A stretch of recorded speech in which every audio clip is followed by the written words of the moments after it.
after your time in San Francisco with the Escovedo family, you ended up returning back to Dayton and joining Slave. Just talk about how that transpired. Well, prior to going out to the Bay Area, I was in a local group called the Young Mystics. Hmm. And they were freshmen and I was a senior. This is the great Mark Adams, bass player, who eventually went with Slave, and Floyd Miller, who also was in Slave, and Thomas Lockett, who was also in Slave playing horn. Floyd played trombone. The great Mark Adams played bass. So we would had this local band together with some other people, but we were all in sixth period together, music class, with Danny Webster, who was the guitarist from Slave, and also Mark Hicks, the guitarist from Slave. So we all would be in sixth period jamming together.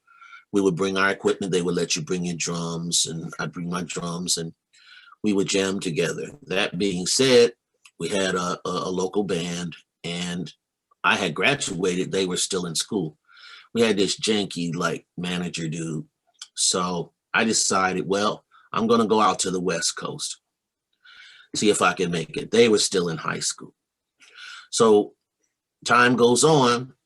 I hear Slide, right? Now, they still would be in high school, but they quit school. Hmm. They were 16. Slide came out, right? I don't know that that's who it is, these guys that we have played together with.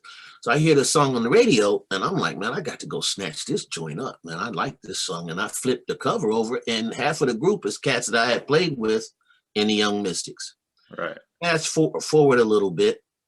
This is still 77, getting into late 77, early 88, 78, I'm sorry. I get a call from them. They say, we're going to do going to change drummers. Man, we'd love for you to join the band. And I was just finishing my tenure with the Escovedos, because I started playing with Pete and Sheeta Escovedo as well, doing the straight ahead salsa thing. That was coming to an end. So I moved back to Dayton, joined up with the group, went to Jersey, because Slave was a combination of Dayton and New Jersey. Stevie Washington, Kurt Jones, Starlina Young, they were all from New Jersey, East Orange.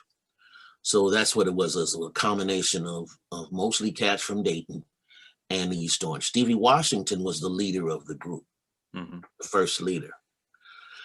Anyway, so then I joined the band and went immediately out on the road. And then my first recording with the band was on an album called The Concept. And that was later in 78.